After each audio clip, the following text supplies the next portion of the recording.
कुडकुडत्या थंडीत दिवसाची सुरुवात आणि संध्याकाळची सुरुवात चहाने केली की आलेला थकवा कसा दूर होतो.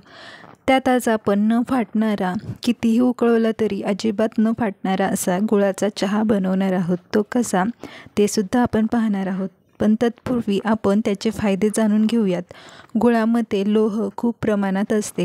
तुमच्यामध्ये जर कॅल्शियमची, रक्ताची कमतरता असेल तर हा गुळाचा चहा पिल्याने खूप एनर्जेटिक वाटते. त्यात आपण अँटी इन्फ्लॅमेटरी, अँटीऑक्सिडंट्स तसेच ताणतणाव मुक्त करणाऱ्या अशा विविध औषधी गुणांनी संपन्न असलेल्या गवती चहा, आले, वेलची यांचा वापर करणार आहोत. तसेच हा चहा कपाच्या प्रमाणात किती पाणी आणि किती दूध घेऊन बनवायचा, गुळाचा वापर किती करायचा, केव्हा करायचा, हे सगळं आज आपण पाहणार आहोत. गुळाचा चहा बनवताना साखरेच्या चहापेक्षा प्रमाण थोडं वेगळं घ्यायचं असतं. ते का हे देखील आज आपण पाहणार आहोत. व्हिडिओ नक्की शेवटपर्यंत पहा, म्हणजे तुम्हाला एकूण एक टिप्स कळतील आणि आपण कसा चहा बनवला आहे ते सुद्धा कळेल. रेसिपी सुरू करण्याआधी मी सुप्रिया माझ्या चॅनलमध्ये तुमचं खूप खूप स्वागत करते. तर जास्त वेळ न घालवता सुरू करूयात आजची गुळाच्या चहाची रेसिपी.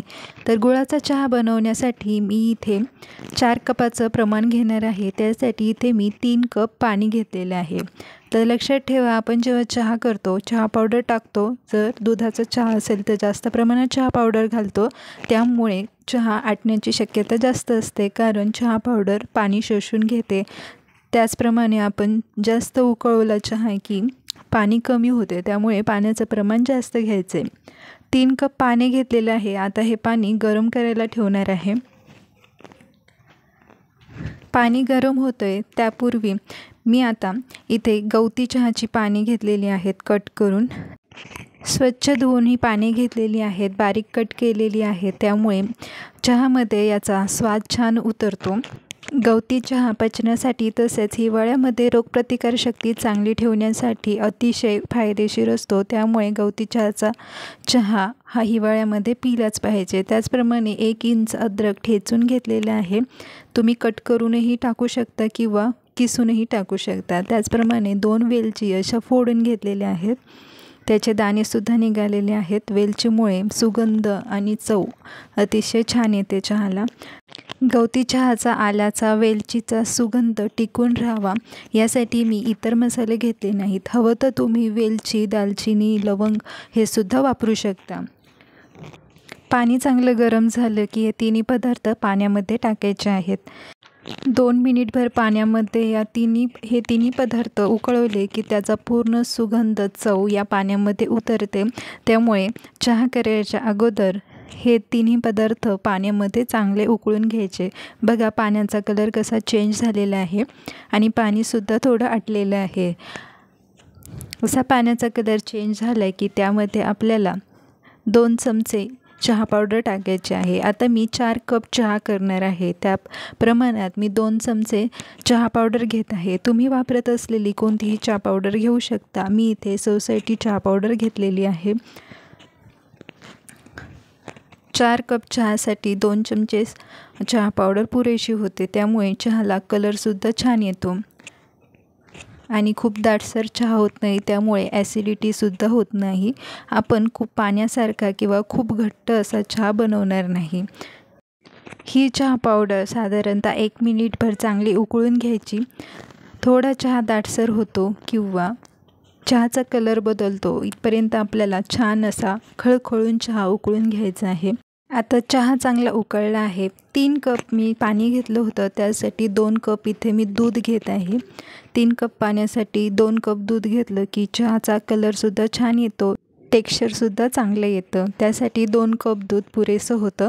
ज्या कपाने तुम्ही पाणी घेणार आहे त्याच कपाने दूध घ्यायचं आहे, किंवा ज्या कपाने तुम्ही चहा घेणार आहे त्याच कपाने दूध आणि पाणी घ्यायचं आहे.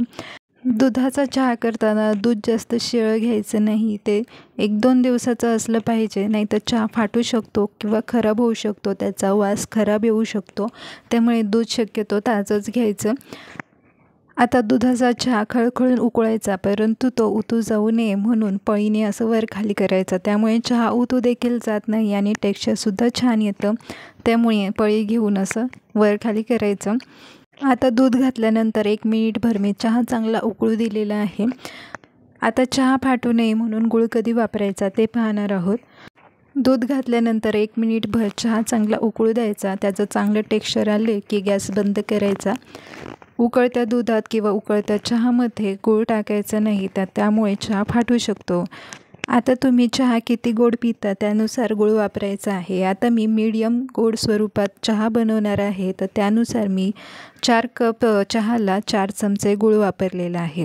गूळ आपण शेवटी घालतोय त्यामुळे तुम्ही कमी जास्त करू शकता. सुरुवातीला कमी घाला, चहाची टेस्ट करा आणि नंतर पुन्हा गूळ वापरू शकता. आता गूळ वापरल्यावर चांगला मिक्स करायचा. गॅस अजूनही ऑफच आहे किंवा बंद आहे.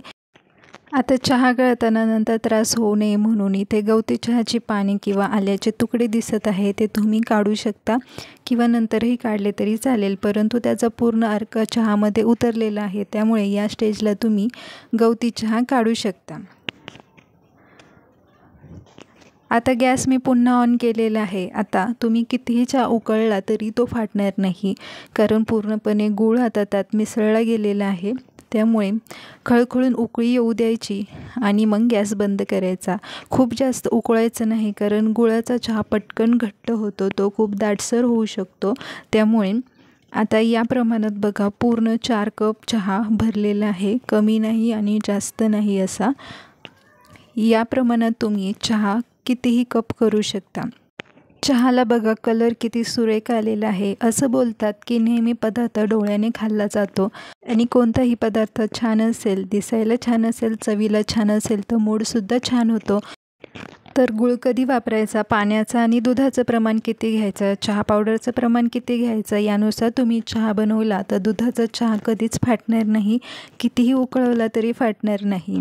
परंतु गुळाचा चहा खूप जास्त उकळवला तर तो दाटसर होण्याची शक्यता असते. जसा साखरेचा चहा पटकन दाटसर होत नाही, पण गुळाचा चहा दाटसर होतो. आणि जास्त उकळवला तर गुळाचा चहाचा कलरही चेंज होतो, तो डार्क होण्याची शक्यता असते. त्यामुळे गूळ घातल्यानंतर चहा जास्त उकळू नका. तर आजची चहाची रेसिपी कशी वाटली तुम्हाला मला कमेंटद्वारे नक्की कळवा. चहाचा व्हिडिओ आवडला असल्यास नक्की लाईक करा. चॅनलला सबस्क्राईब करायला विसरू नका. धन्यवाद.